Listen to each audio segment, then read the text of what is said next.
আসসালামু আলাইকুম ওয়া রাহমাতুল্লাহ। আলহামদুলিল্লাহি ওয়া কাফা ওয়া সালামুন আলা ইবাদিহিল্লাযিনা ইসতাফা, আম্মা বা'দ। সুপ্রিয় দর্শক শ্রোতা, ভাই ও বোনেরা, কাছের দূরে দেশ প্রবাসের যারা যেখান থেকে ভিডিওটি দেখতে আসেন, সবাইকে অসংখ্য ধন্যবাদ। আপনাদের সাথে গুরুত্বপূর্ণ একটি বিষয় শেয়ার করব। মানুষের শরীরের অবাঞ্ছিত যে পশমগুলো আছে বা মানুষের শরীরের যে পশমগুলো বড় হয়, চুল বড় হয়, সেগুলো কতদিন পর পর কাটতে হয় আর কাটার ক্ষেত্রে সময়সীমা কতদিন, এই নিয়ে আলোচনা করব। বন্ধুরা, মানুষের শরীরের যে পশমগুলো বড় হয় আর মানুষ কেটে থাকেন, একত আছে মাথার চুল, এরপরে একজন পুরুষ মোচ, এরপরে বগলের নিচের পশম, নাভির নিচের পশম। তো এগুলো কতদিন পর পর কাটতে হবে, এই ক্ষেত্রে ইসলামিক দৃষ্টিভঙ্গি কি?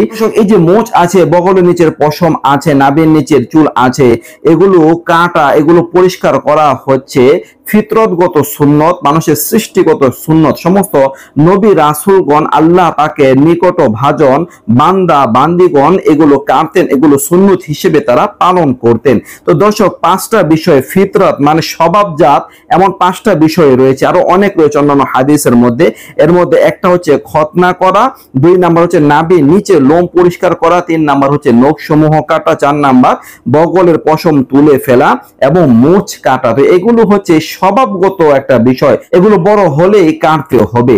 তো দর্শক, এখন কতদিন পর পর কাটতে হবে? তো প্রথমত চুলের ক্ষেত্রে আসি। পুরুষরা যে চুল কাটবেন, তো পুরুষরা যখন চুল কাটবেন, তো সেই চুল কাটার ক্ষেত্রে কোনো দিন নির্ধারিত নাই যে 30 দিন পরে কাটতে হবে বা 40 দিন পরে কাটতে হবে বা 7 দিন পর পর কাটতে হবে, এমন কোনো সময় সীমা নেই। বরঞ্চ চুল কাটার ক্ষেত্রে নিয়ম হচ্ছে যে যখনই মনে করবে চুল বড় হয়েছে, কাটার প্রয়োজন মনে করবে, তখনই একজন পুরুষ চুল কাটবেন। তো এখন মোচ যে আছে, মোচ, এরপরে বগলের নিচের পশম, এরপরে আপনার নাভির নিচের পশম, তো এই সম্পর্কে সময়সীমা উল্লেখ করা হয়েছে 40 দিন। 40 দিনের ভিতরেই কাটতে হবে, কমপক্ষে 40 দিন, সর্বোচ্চ 40 দিন অতিবাহিত করা যাবে, এর বেশি অতিবাহিত করা যাবে না। আর ইহা ছাড়া সপ্তাহে, প্রতি সপ্তাহে কাটা, এটা হচ্ছে উত্তম, এটা হচ্ছে একটা সুন্নত। আমার প্রতি সপ্তাহে যদি কোনো ব্যক্তি কাটতে পারেন, কারণ শুক্রবার দিন এটা একটা সাপ্তাহিক ঈদের দিন, এই দিন পরিষ্কার পরিচ্ছন্নতা অর্জন করা এটা ভালো। তো সপ্তাহে যদি কাটা যায় কাটবেন। যদি সম্ভব না হয় তাহলে 15 দিন পর পর, যদি তা সম্ভব না 3 সপ্তাহ পর পর, তো সর্বোচ্চ এরকম 40 দিন অতিবাহিত করা যাবে। 40 দিনের একদিন যদি অতিবাহিত হয় তাহলে গুনাহ হবে, কারণ রাসূল সাল্লাল্লাহু আলাইহি ওয়াসাল্লাম 40 দিন পর্যন্ত সময় দিয়েছেন, এর বেশি আর সময় দেননি। দর্শক, এই মর্মে একটি হাদিস রয়েছে, যে হাদিসটি মুসলিম শরীফের মধ্যে আছে। আনাস রাদিয়াল্লাহু আনহু বলেন, ওয়াক্কাত, রাসূল সাল্লাল্লাহু আলাইহি ওয়াসাল্লাম বলতেছেন যে ওয়াক্কাতা লানা ফি কসসি শারবি ওয়া তাকলিমিল আসফারি ওয়া নাসতিল ইবতি ওয়া হালকিল আনাতি আন লা তুতরাকা আকতার মিন 40 লাইলাতান।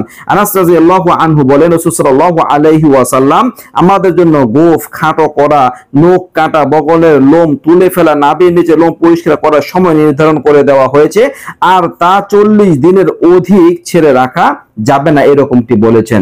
মানে 40 দিনের বেশি ছেড়ে রাখা যাবে না, 40 দিনের ভিতরে ভিতরে কাটতে হবে। তো আশা করি বুঝতে পারছেন যে আপনাদের নখ হোক বা বগলের নিচের লোম হোক বা নাভির নিচের পশম হোক, এগুলো পারলে আপনারা সপ্তাহে সপ্তাহে কাটবেন। এটা কাটলে এটা ভালো, এটা আলহামদুলিল্লাহ উত্তম। যদি তা সম্ভব না হয় তাহলে 20 দিন পর পর, 3 সপ্তাহ পর পর, 2 সপ্তাহ পর পর, আর 40 দিনের ভিতরে কাটতে হবে। 40 দিন ওভার করা যাবে না। তো কেমন লাগলো ভিডিওটা অবশ্যই কমেন্ট করে লিখে জানাবেন। নিত্য নতুন আরো ভিডিও পেতে সবাই পাশে রাখবেন। এই পর্যন্তই। আসসালামু আলাইকুম ওয়া রাহমাতুল্লাহ।